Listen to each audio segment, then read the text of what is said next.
বাস হয়ে গেল সাদা পোলাও। খেতেও ভালো লাগবে, দেখতেও সুন্দর লাগবে।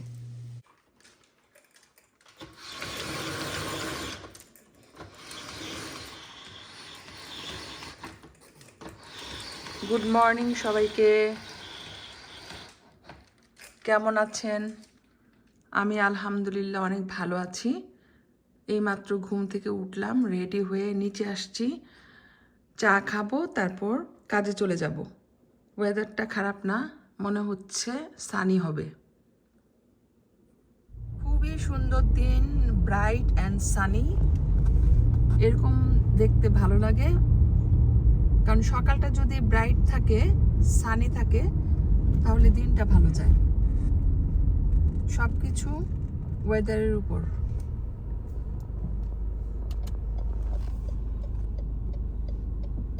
আজকে গার্বেজ ডে, এই জন্য সবার বাসার সামনে গার্বেজগুলো দেখা যাচ্ছে, আমরাও দিয়ে রেখেছি। তো আমি কাজে যাচ্ছি, ইনশাল্লাহ পরে আবার কথা হবে। কাজ শেষ করলাম, টুকটাক গ্রোসারি করছি। এই যে দেখেন, চিকেন, 2 রকমের ব্রেড, মিল্ক, ব্যানানা আর একটা ড্রিঙ্কস। তো আমি এখন ওয়েট করতেছি, গাড়ি আসলে চলে যাব। আজকে অনেক বিজি থাকবো, এখানে দেখতেছি একটু ট্রাফিক। তো এখনই আমি বাসায় যাব, আর সারাদিন অনেক কাজ থাকবে, ব্যস্ত থাকবো। এই গাছগুলা সুন্দর, নাইস, বাট কিনতে ইচ্ছা করে না। তো বাসায় যাচ্ছি, কাজ শেষ করলাম, গ্রোসারি করলাম, এখন বাসায় যাচ্ছি। গ্রোসারি সব সময়ই করতে হয়। গ্রোসারি এমন একটা জিনিস, এন্ড হয় না। আজকে অনেক বিজি, এভরিওয়্যার ফ্রাইডে। আর ওয়েদারটা খারাপ না, ক্লাউডি একটু, বাট নট ব্যাড। ও, হঠাৎ করে আবার সানি হয়ে গেল। এই দেশের ওয়েদার বোঝা যায় না কখন কিরকম হয়। এখন একরকম, একটু পরে দেখবেন আরেক রকম, সকালে একরকম, বিকালে আরেক রকম। এনিওয়েজ, এই যে গার্বেজ ডেতে আজকে সব বিনসগুলা বাইরে গার্বেজ নিয়ে নিছে, এখন জাস্ট বিনসগুলা পড়ে আছে। তো আজকে আমি অনেক কিছু রান্না বান্না করব, আর স্পেশাল আইটেম করব। কেন করব সেটাও আমি আপনাদের সাথে শেয়ার করব। এখন 2 রকমের চিকেন ভিজাইছি রান্না করার জন্য। তো এই যে দেখেন, রান্না বান্না শুরু করে দিয়েছি। সকালে কাজে গেলাম, বাসায় এসে লাঞ্চ করছি, অনেকক্ষণ রেস্ট করছি, তারপরে ভাবলাম রান্না করি, কারণ ডিনারের জন্য কিছু করতেই হবে। আর একটা স্পেশাল জিনিস আপনাদের সাথে শেয়ার করি, সেটা হচ্ছে আমার হাজব্যান্ড আজকে একটা বিশেষ কাজে সিটির বাইরে গেছে 2 দিনের জন্য, ঠিক আছে? তো তো আমি ভাবলাম রান্না করি একটু ভালো কিছু, মানে ভালো মন্দ খেতে ইচ্ছা করলো। যদিও আমি একা না বাসায়, আমার বাচ্চারাও আছে, কিন্তু আমার কাছে লাগছে বাসায় কেউ নাই, পিকনিক পিকনিক একটা ভাব লাগতেছে। মানে আমি অনেক খুশি, সেজন্য খুশি ঠেলায় পোলাও মাংস রান্না করতেছি, বুঝছেন? এখন চিকেনটা বসাবো, আলু দিয়ে একদম মাখা মাখা করে রান্না করব, সাথে করব পোলাও, আর বাচ্চাদের জন্য করব চিকেন তন্দুরি। এই হলো আজকে আমার প্ল্যান। একা একা পিকনিক করতে আমার কাছে ভালোই লাগে, আমি মাঝে মধ্যে এরকম করি। তো যাই হোক, চিকেনটা রান্না করি, তারপর আস্তে আস্তে সবগুলো আইটেম করব আর আপনাদের সাথে শেয়ার করব। তো হাজব্যান্ড যখনই বাসায় থাকে না, মানে কয়েকদিনের জন্য চলে যায় দূরে, তখনই আমি মজার মজার রান্না করে খাই। তো এখন আপনারা আমাকে ভাবতে পারেন আমি সেলফিশ, আসলে সেলফিশ না, আমি ওই মুহূর্তটা এনজয় করি, কারণ একা থাকতে আমার ভালোই লাগে। তো ওই সময়টা আমি মজার মজার রান্না করি, তারপরে ভালো ভালো ড্রেস আপ গেট আপ করে সুন্দরভাবে থাকি, নিজেকে মানে লোনলি ফিল করতে দিই না। এই হলো অবস্থা। আজকের চিকেন কারিটা আমি মাখা মাখা করব আলু দিয়ে, বেশি ঝোল রাখবো না, আর সাথে থাকবে সাদা পোলাও। এরকম খেতে ইচ্ছা করছিল, অনেক দিন খাওয়া হয় না। তো যেহেতু আজকে আমার ফ্রি টাইম আছে, হাজব্যান্ডও বাসায় নাই।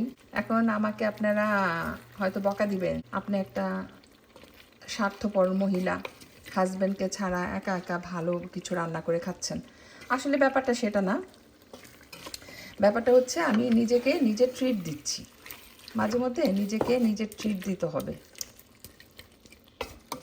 তাহলে শরীর মন দুইটাই ভালো থাকে, আর তখন ফ্যামিলিকে টেক কেয়ার করা যায়। এই হলো অবস্থা। তো এই চিকেনটা ভালো মতো কষাই, তারপরে আমি আলু দিব। এখনই মাশাআল্লাহ দেখতে সুন্দর লাগছে কালারটা। এখন আমি আলুগুলো দিয়ে দিচ্ছি, তারপর নেড়ে চেড়ে কষায় পানি দিয়ে দিব, গরম পানি। তো আমি মাংসটাকে আলু দিয়ে 10 মিনিটের মতো কষায় নিলাম। এখন পরিমাণ মতো গরম পানি দিয়ে দিব।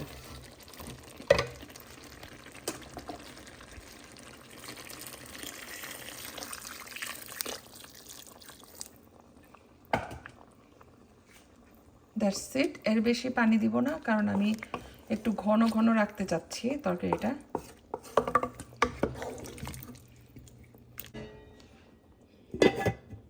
আর এদিকে বাচ্চারা যেহেতু চিকেন কারি পছন্দ করে না খেতে, ওদের জন্য একটু চিকেন তন্দুরি করতেছি। তো বাচ্চাদের জন্য চিকেন তন্দুরি করব, সেই জন্য চিকেনগুলোকে ভালো করে ম্যারিনেট করে রেখে দিলাম। এটা আমি একটু পরে ওভেনে দিয়ে দিব। তো এখানে চিকেনটা রান্না করতেছি আলু দিয়ে। এটা আমার জন্য রান্না করতেছি, সাদা পোলাওর সাথে খাবো ইনশাল্লাহ। আর বাচ্চাদের জন্য আলাদাভাবে চিকেন তন্দুরি করব। সব ম্যারিনেট করে রেখেছি। এখন একটু পরেই আমি ওভেনটা অন করে চিকেন তন্দুরিটা বসিয়ে দিব। তো চিকেন তন্দুরি হতে তো সময় লাগবে না, জাস্ট ওভেনে বসাই দিলেই হয়ে যাবে, আমার আর কোনো কাজ নাই। তো এই চিকেনটা এখন আমি ঢেকে দিই, আস্তে আস্তে হোক। তো পোলাও রান্না করব, এখানে পানি একটু বয়েল করে নিচ্ছি। আর এখানে তন্দুরির জন্য সবগুলা চিকেন ফয়েলে নিয়ে নিচ্ছি।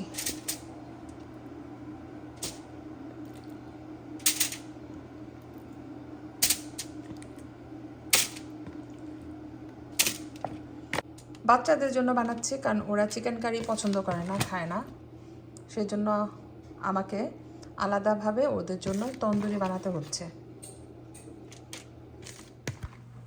তো এই যে আমি চিকেন তন্দুরি ওভেনে দিয়ে দিলাম এখন 375 ডিগ্রিতে 30 মিনিটের জন্য। পোলার চাল ভালো করে ধুয়ে পানি ঝরাতে রেখে দিয়েছি, একদম শুকিয়ে শুকনা ঝরঝরে ঝুরঝুরে হয়ে গেছে। এটা দিয়ে পোলাও রান্না করলে অনেক সুন্দর হবে। তো এখন আমি পোলাওর জন্য পেঁয়াজটাকে আদা রসুন দিয়ে ভালো করে ভেজে নিলাম। চালটা দিয়ে দিচ্ছি, বিসমিল্লাহ। ভালো করে নেড়ে চেড়ে সব কিছুর সাথে মিশিয়ে নিব। আর পরিমাণ মতো লবণ দিয়ে দিচ্ছি, কারণ পোলাওতে যদি লবণের পরিমাণ কম থাকে খেতে ভালো লাগে না।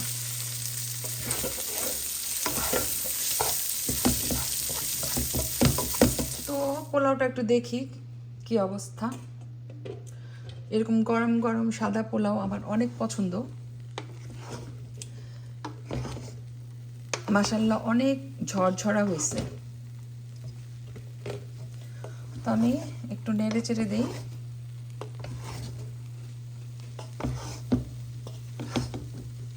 একটু বেরেস্তা দিয়ে দিচ্ছি, দ্যাটস ইট। ঢেকে দিলাম আর চুলাটা অফ করে দিই, বাস হয়ে গেল সাদা পোলাও। আর এই আমগুলা সত্যি খুবই মজা। আমি অনেকগুলা কেটে খেয়ে ফেলছি, বিশ্বাস করেন। আমি ওয়েট করতে পারি নাই, ভাবছিলাম যে পাকলে খাবো, কিন্তু উপর থেকে দেখতে এরকম শক্ত শক্ত, কাটলে ভিতরে একদম নরম, হলুদ একটা কালার, খেতে জুসি সফট। আর সবচেয়ে ভালো লেগেছে বেশি টক না, মিষ্টির পরিমাণ বেশি, টকের পরিমাণ কম, আর বিচিটা অনেক ছোট।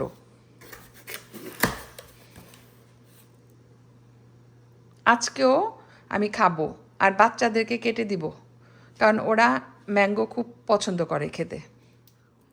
তো এই যে দেখেন চিকেন তন্দুরি হয়ে গেছে বাচ্চাদের জন্য। আজকের স্পেশাল আইটেমগুলো আপনাদের সাথে আমি একটু শেয়ার করব। একটাই কারণ, হাজব্যান্ড বাসায় নাই, সিটির বাইরে কয়েকদিনের জন্য চলে গেছে। তো আমি আর বাচ্চারা শুধু বাসায় আছি। তো নিজেকে আর কষ্ট দিব কেন, আমিও কম না, বুঝছেন? নিজেকে আগে ট্রিট দিতে হবে। তো সেই জন্য আমি পোলাও, মাংস, চিকেন তন্দুরি সব করেছি। আমি তো খুবই খুশি, আজকে সারা দিন এনজয় করব বাচ্চাদের সাথে। সকালে জবে গেলাম, জবের থেকে বাসায় এসে অনেক কাজ করেছি, এখন রান্না করলাম। ইনশাল্লাহ এগুলো আমরা ডিনারে খাবো। তো এখানে আছে সাদা পোলাও, চিকেন কারি আলু দিয়ে, আর বাচ্চাদের জন্য স্পেশাল চিকেন তন্দুরি। তো এরকম মাঝে মধ্যে নিজেদেরকে ট্রিট দিবেন, হ্যাঁ, তাহলে শরীর মন দুইটাই ভালো থাকবে, আর ফ্যামিলিকে তখন ঠিকমতো টেক কেয়ার করতে পারবেন। ঠিক আছে? আমার থেকে কিছু টিপস অ্যান্ড ট্রিক্স শিখে নেন, কাজে লাগবে। তো ঠিক আছে, আজকে যা যা করলাম সব আপনাদের সাথে একটু একটু করে শেয়ার করেছি। সবাই ভালো থাকবেন, দোয়া করবেন। আল্লাহ হাফেজ।